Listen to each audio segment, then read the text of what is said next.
তোমরা তো গত 15 বছর যাবত হামাক দিয়ে এগুলো সালিশ দরবার ইত্যাদি করে এলাম। তোমার যথেষ্ট সহযোগিতা পাচ্ছি। তো আজ তো দেখেছি আমি এই কাজ করার বিচারটা তুমি করে দাও তো ছোট ভাই। কি খবর ছোট ভাই? অনেকক্ষণ দিয়ে তুমি বসে আছো, কও ব্যস্ততার মধ্যে আসলাম তো। বড় ভাই বলেন না, এই যে একটা অশান্তিতে আছি ভাই। আপনারা তো এলাকার এত নেতা থাকতে আমিও তো কোনো সুযোগ সুবিধাই পাচ্ছি না ভাই। সুযোগ সুবিধা পাচ্ছ না মানে?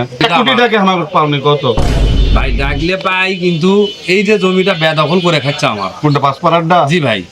এই সেটেলমেন্টের ঝামেলাটা আমার ক্লিয়ারই হচ্ছে না। হাবিব বন্ধু, শুনো কি হচ্ছে ভাই। অনেক প্রশাসনের কাছে যাই, কথা শুনে না।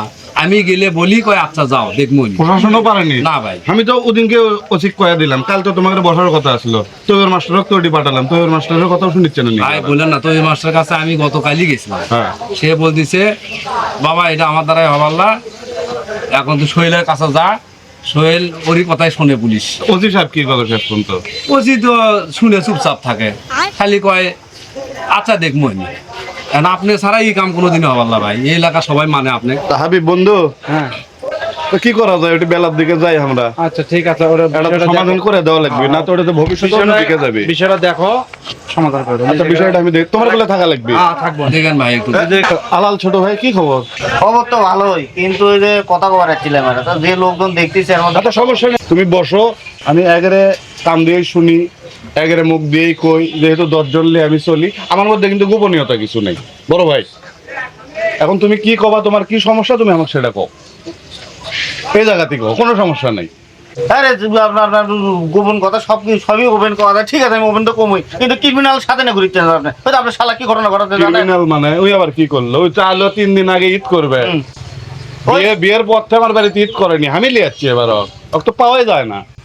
আপনার শালা আমার বেড়ার সাথে পড়ে, ওই হারামজাদা কি করতে আমার বউ প্রেমের প্রস্তাব দিচ্ছে। কি কও তুমি? কে রে? কি করছে আলাল? हे प्रभु हे हरि राम कृष्ण जगन्नाथ प्रेमानंद, ये क्या हुआ? ধর পানি খা। না ভাই, আমি আউটো পানি খাই না ভাই, আউটো পানি খাই না। তুই আউটো পানি খাস না? তো 3 দিন আগে 27 রাত্রে নিজে যায় একটাই শালা তুই আমার, তো আমার বাড়িতে ঈদ করামু দেখে তোর বোনক সাথ করে দেয়, তো ক্লিয়ার কথা ঠিক? হ্যাঁ ভাই ঠিক। তোর নামে আলালাটা বিচার লিয়াল এই গ্রামের মধ্যে সবচেয়ে ভালো চ্যাংরা আমার ভাই থাকেন। বস কথা শেষ করি। এটি তো মানুষজন জানেই ফেলে দিছে, ঘটনাটা তো ক্লিয়ার করা লাগবে। আমার তো 10 জন লিয়া চলা লাগে। কি জসিম ভাই? হ্যাঁ অবশ্যই, হ্যাঁ তা তো ঠিক আছে, অবশ্যই। এখন শোনো, তোমরা তো গত 15 বছর যাবত হামাক দিয়ে এগুলো সালিশ দরবার ইত্যাদি করে এলাম।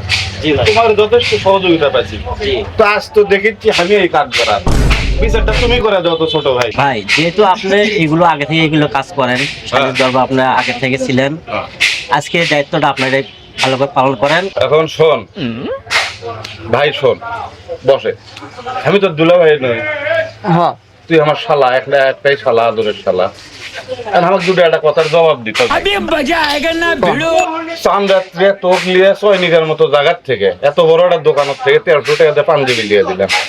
পাঞ্জাবি কেনার সময় আমি না গাওয়াত দিছিলাম, তুই বেনা কি করলু? ঈদের দিন সাত পাত করে গেলাম, শালা বলতে যা নামাজ পড়ে আসি। তুই করলো দুলা ভাই আমি পাঞ্জাবি পরবো না, কে? ওটা আপনি গাওয়াত দিছিলেন।